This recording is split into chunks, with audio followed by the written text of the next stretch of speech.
তো good morning আমার প্রিয় পরিবার, তোমরা সকালে কেমন আছো? আশা রাখছি যে যেখান থেকে ভিডিওটা দেখছো তোমরা ভালো এবং সুস্থ আছো। তো যাই হোক, বেশি বকবক করবো না। আজকে তো হচ্ছে পিঠে পুলি উৎসব। তো যাই হোক, আজকের দিনটা স্পেশাল এবং ধামাকাধার হতে চলেছে, কিন্তু আমাদের একটা দুঃখজনক ঘটনা। তো আমরা এবারই ও বাড়ি কেউই পিঠে করতে পারবো না, কারণ এ বাড়িতে আমার জেঠু শ্বশুর মারা গেছে, ও বাড়িতে আমার জেঠু মারা গেছে। এ কারণে এবছরও মানে পরপর আমরা 2 বছরে এক বছর হলো, মানে এখানে আমার 2 বছর পিঠের হচ্ছে উৎসবটা পালন করা হলো। আর আগের বার পৌষ মাস, আবার এবার। তো যাই হোক, আমরা কিছুতেই মানে আমি দুবারই পারলাম না নতুন বউ হয়ে পিঠে পুলি উৎসব পালন করতে। খুবই দুঃখজনক ঘটনা। তো সবাইকে মকর সংক্রান্তির অনেক অনেক শুভেচ্ছা। তো চলো আজকের দিনটি শুরু করি। আর তোমরা কে কে পিঠে করছো, কী কী পিঠে বানাচ্ছো অবশ্যই কিন্তু কমেন্ট করে জানাবে। তবে আমি একটা ইনভাইটও পেলাম না, তো ইনভাইট পাবো 2-1-এর মধ্যে। তো চলো পুরো ব্লগটা দেখো, আজকে আমি কী কী করছি শেয়ার করছি। তো পিঠেপুলি উৎসবে মানুষের অনেক কিছুই অনেক রকমের থাকে, যা আর আমার হচ্ছে একদিকে যেহেতু সরকার, তারপরে মণ্ডল, মানে বাংলা কথায় আমাদের খাঁটি ভাষায় বলতে গেলে ভাটিয়া। তো তারা একদিকে মানে ভাটিয়া বা ঢাকাইয়া যে যেটাই বলো না কেন, তারা কিন্তু একটা সাইড পুরোটাতেই পড়ে রয়েছে, মানে আমার বাড়ি একদম পাশাপাশি থেকে শুরু করে ওই দিকটাতে। আর একদিকে কিন্তু আমাদের রায়, মানে আমার জেঠু শ্বশুর, আমার জেঠু শ্বশুর, কাকা শ্বশুর, ভাসুর, যারা আমার মানে আমাদের এই বাড়ির বংশে, তারা এক সাইডে রয়েছে। তো একজনের এক নিয়ম দেখে আমার তো পুরো মাথায় হিট। আর এখানকার নিয়ম আমি এখনো পর্যন্ত কিছু বুঝে উঠতে পারিনি। আর আমার যেহেতু বাড়িতে কেউই নিয়ে আমাকে একটু নিয়ম কানুন শেখাবে, তো সেই কারণে এখানে একটুখানি মেনে নিতে খুবই অসুবিধে হয়। আর আমার বাবা মায়ের, আমার মায়ের হাতে আমার মায়ের কাছে শিক্ষা এবং আমার বাবা মার বাড়ি থেকে যতটুকু শিক্ষা অর্জন করেছি ততটুকু করে মেনে চলার চেষ্টা করি আর কি। যদি কোনো ভুল ত্রুটি হয় তো কে আর আমাকে শিখিয়ে দেবে, বা এইতে তোমার ভুল হচ্ছে, ভুলটাকে ধরিয়ে দেবে, সেরকম কেউ নেই। তো যাই হোক, যতটা পারবো চেষ্টা করব তোমাদের সঙ্গে তুলে ধরার চেষ্টা করব। যদি কোনো ভুল করে থাকি তোমাদের চোখে পড়ে, অবশ্যই আমাকে একটুখানি বলবে। এতে খারাপের কিছু নেই, তাহলে আমি শিখতে পারবো, জানতে পারবো। তো সকাল সকাল উঠে তোমাদের দাদাভাই কী করেছে না করেছে তোমাদের সঙ্গে শেয়ার করলাম। মাম্মামকে নিয়েও একটুখানি বেরিয়ে পড়লো। আর আমি এখন গোবর দিয়ে পুরো মানে উঠান টুঠানগুলো লেপে নেব। তো পুরোপুরি রান্নাঘরটা আমার পরিষ্কার করে লেপে নেওয়া হয়ে গেছে, তোমরা হয়তো দেখতেই পাচ্ছ, বুঝতে পারছো। আর আমার পুরো উঠানটাও কিন্তু দেখো গোবর আর জল দিয়ে চারিদিকটা পরিষ্কার করা হয়ে গেছে। এই সাইডটা পুরোটা ঝাড় দিলাম। আর আমার শোয়ার ঘরও পরিষ্কার করে নেওয়া হয়ে গেছে। এই সাইডটা পুরোটা বাইরে অবধি দেখো ঝকঝকে করে ঝাড় দিয়ে দিয়ে নিয়েছি। আর এই সাইডটাও দেখো পুরো ঝকঝকে একদম ঝাড় দিয়ে নিয়েছি। ঘাসের জন্য না নোংরাগুলো যেতেই চায় না, অনেক কষ্ট করে নিয়ে যাওয়া হলো একদম কাঁঠাল গাছ অবধি। তো আমার মেয়ে সকালবেলা বেরিয়েছে, এখন আমি দেখবো আমার মেয়েটা ঠিক কোথায়।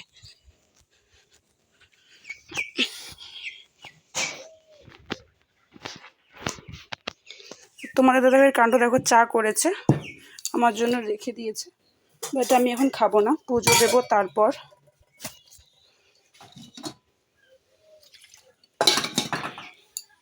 তো চলো আমি আমার মেয়েটাকে দেখি, অনেক কাপড় চোপড় রয়েছে সেগুলো ধুইতে হবে।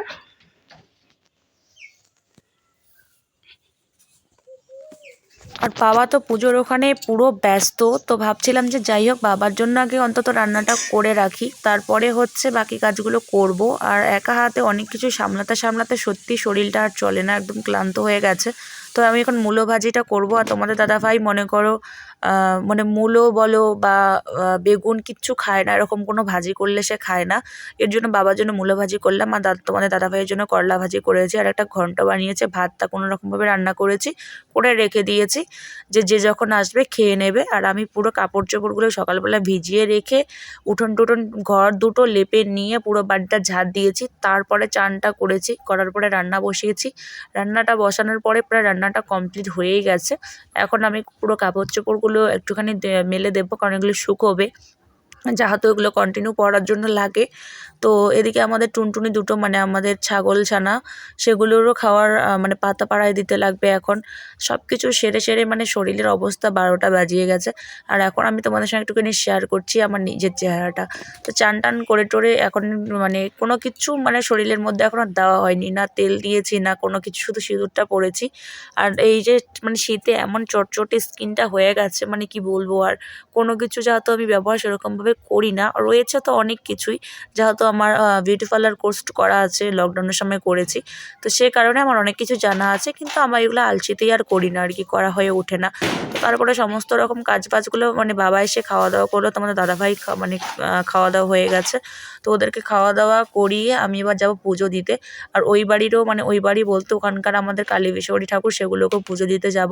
তো টপাটপ সব কাজ গুছিয়ে নিচিয়ে ফল টলগুলোকে কেটে নিলাম, আর ফল টল কেটে নেওয়ার পরে চলো এবার দিয়ে পুজোটা দিয়ে নিই। ফাইনালি বন্ধুরা আমরা কিন্তু রেডি হয়ে গেছি মামে। আর তোমাদের দাদাভাই হচ্ছে বাজারে গেল, ওই দিক থেকেই ঢুকবে। তো অ্যাকচুয়ালি হচ্ছে আমরা যাচ্ছি এখন হচ্ছে বুড়াবুড়ি পুজোর ওখানে মন্দিরে, মানে মেন থানে। তো থানটা যদিও আমার কি মানে আমার বাবার বাবার বাবার মানে 3টা ধাপ চলে গেছে, যেটা আমি বাবার কাছে কালকে গল্পটা একটুখানি শুনলাম বুড়াবুড়ি থানের মন্দিরটার বিষয় নিয়ে। তো যাই হোক, যা আমাদের যেহেতু অচস রয়েছে, মানে যেটা শ্বশুর মারা গেছে, তো এই কারণে আমরা তো পুজো পাঠ করতে পারবো না, তো অন্য কাউকে দেওয়া হয়েছে মন্দিরটা, তারাই পুজো পাঠ করে।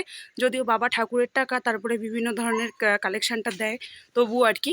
তো আমাদের যদিও যাওয়া দরকার ছিল খুব সকালে একটুখানি, তো আমরা অসুস্থ জন্য যেতে পারছি না। তো এখন হচ্ছে অনেকটাই বেলা, মানে সন্ধ্যার একটুখানি আগে আগে। তো চলো এখন মা মেয়ে মিলে বেরিয়ে পড়েছি, সঙ্গে যাচ্ছে আমার ভাসুরের ছেলে, আরও যা, তারপর জেঠি শাশুড়ি ননদ, ওরা সবাই মিলে বেরিয়ে পড়েছে, আমার জন্য দাঁড়ায় আছে। আমি এখন যাব, তোমাদের দাদাভাই বাজার দিয়ে ওইদিকেই ঢুকবে। তো চলো যেতে যেতে তোমাদের সঙ্গে যতটা পারবো শেয়ার করবো, আর ওখানে গিয়ে একটুখানি শেয়ার করার চেষ্টা করবো। তো চলো পুরো ব্লগটা দেখতে থাকো। তো আমি কিন্তু বেরিয়ে পড়েছি, তো ওরা এখনও রেডি হয়নি যেহেতু, তো তার কারণে আমি একটুখানি সুপারি খেয়ে যাচ্ছি এখন বাড়িতে, মেয়েকে ওদেরকে দিয়ে এখন আমি মানে বাড়িতে যাচ্ছি। আর এদিকে দেখো এই যে এদের মানে আমার জেঠি শাশুড়ির বাড়ি থেকে বাড়িটা বার হয়ে যেতে হয় আমার শ্বশুর বাড়ি, মানে আমার নিজস্ব শ্বশুর বাড়ি। তারপর আমার নিজস্ব শ্বশুর বাড়িটা ক্লোজ করে যেতে হয় আমাদের বাড়ি, তারপরে রাস্তায় উঠতে হয়। তো মানে দুটো রাস্তা, মানে একদিকে একটা ডাঙা আর একদিকে আর একটা মানে পাড়া আর কি। আর পুরো মানে ডিটেলসে বললাম না, একটুখানি তোমাদেরকে মানে থাম্বনেল দিলাম। যাই হোক, তো এরকম ভাগ করাকরি আছে, মানে দুটো এলাকা, আমাদের একটা আম গাছ আছে, ওই আম গাছ থেকে দুটো এলাকা, মানে আমরা একটা এলাকায় পড়ে গেছি আর এদিকে একটা এলাকায় পড়ে গেছে, মানে আমাদের দুটো বাড়ি দুই দিকে ভাগ হয়ে গেছে। তো যাই হোক, ওইখান থেকে এদিকে ঘোরাপেঁচা করে না এসে সোজা আসলে এরকমভাবেই আসতে হয়। আর এদিকে দেখো আলু করেছে, আলুগুলো আর উঠাবে আর 2-1-এর মধ্যেই। আর রাস্তাটা কিন্তু ওই পাশ দিয়ে, তো ওই গাছটা দেখছো ওই দিক দিয়ে, তো রাস্তা দিয়ে আসলে একটুখানি সময় লাগে, দূর হয়ে ঘুরে আসতে হয়। আর এদিকে কিন্তু আমাদের ওই বাড়ির মতন ঘন বাড়ি না, অনেকটাই দূরত্ব, ফাঁকা ফাঁকা। আর অ্যাকচুয়ালি আমার দিক দিয়ে এটাই ঠিক আছে। গল্পটা না হয় তোমাদেরকে, এই গল্পটা অন্য একদিন শোনাবো, তোমাদের কাছে শেয়ার করব। তো সোয়েটার পরা হয়নি, চাদর নেওয়া হয়নি, এখন সোয়েটার পরবো। তো চলো, মুখে এক গাল সুপারি, এক গাদা সুপারি ঢুকিয়েছি, এর জন্য কথাগুলো এমন শোনা যায়। তো যেহেতু আমার ওই বাড়ির হচ্ছে মানে ওই বাড়ির জেঠি শাশুড়ি এবং যা রেডি হয়নি, তো সে কারণে আমি বাড়িতে এসেছি। বাড়িতে এসে সন্ধ্যাটা দিয়ে নিলাম, যে ওরা রেডি হতে হতে আমি সন্ধ্যাটা দিয়েই যাই। আর আমি যে বাড়িতে ছিলাম না, ও বাড়ি গেছিলাম। দেখো তোমাদের দাদাভাই সুন্দর সুন্দর দুটো ফুলের চারা লাগিয়েছে, কি কিউট না। তারপরে বাড়ির ঘরের এবং বাইরের প্রত্যেকটা লাইট জ্বালিয়ে আমি সন্ধ্যা টন্ধা দিয়ে সোয়েটার আর চাদর নিয়ে বেরিয়ে পড়লাম। আমি না, আমরা সবাই এখানে, আমার যা দুটো, বাচ্চা তারপরে নরম ননদ, জায়ের ছেলে মেয়ে, আমার আমার বেবি, তারপরে রয়েছে জেঠি শাশুড়ি, সবাই মিলে চলে এলাম বুড়ো বুড়ির থানে। এই যে দেখো বুড়ো বুড়ির থানটা, এটা আরও একদিন আমার একটা ভিডিওতে তোমাদের সঙ্গে শেয়ার করেছি, যে আমি জানি না তোমরা দেখেছো কি না। তারপরে এখানে যা তোমাদের পুজো দেওয়া যায় না, এ বলে আমরা একদম সন্ধ্যায় চলে এসেছি। তো এখানে আসার পরে আমরা একটুখানি প্রণাম করে নিলাম, প্রণাম করে নেওয়ার পরে এখানে যে পাশে যারা পুজো করে, দাদা লাগে অ্যাকচুয়ালি, তো তাদের বাড়িতে আমরা সবাই মিলে চলে এলাম। তো এখানে হচ্ছে রান্না করা হচ্ছে, আমরা সবাই মিলে বসে এখানে গল্পগুজব করছি। আর এদিকে হচ্ছে খিচুড়ি রান্না হচ্ছে। তো এক কড়াইয়ের খিচুড়ি হয়েই গেছে, আমরা গল্পগুজব করতে করতে এক কড়াই এদিকে হয়ে গেছে।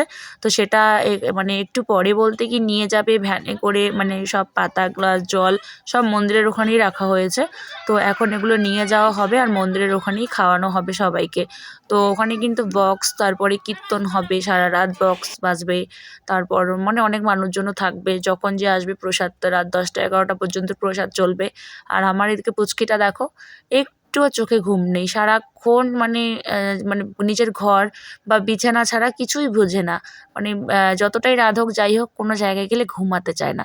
তো দিদি নিয়েছে কোলে, মানে আমার ননদ, আর আমি এদিকে বসে আছি, মা ওদিকে গল্প করছে। আর আমি যে ভিডিও করি সেটা অ্যাকচুয়ালি আমার শ্বশুরবাড়ির এখন অনেকেই জেনে গেছে।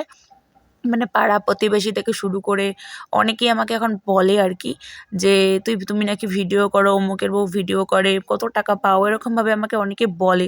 শুনে বেশ ভালোই লাগে। যাই হোক, সবাই তো জেনে গেছে আমি ভিডিও করি, তাই এখন আর এই ক্যামেরাটা তুলে ধরতে আমার কোনো সমস্যা হয় না বা লজ্জাবোধও হয় না, যেহেতু সবাই জেনেই গেছে, সবাই দেখে অনেকেই কম বেশি।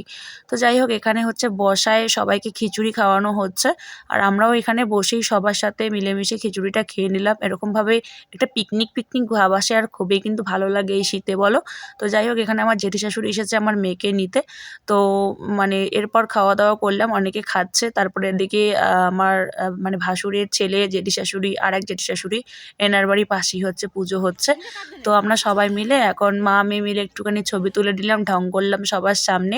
পিছনে সামনে অনেকজনই রয়েছে। তারপরে আমার যা এখানে চলে এলো, বলে একা একা ছবি তুলছো, ও ভেবে যে ছবি তুলছি। তো বুনুকেও একটু ক্যামেরাবন্দি করে নিলাম আমার ব্লগে।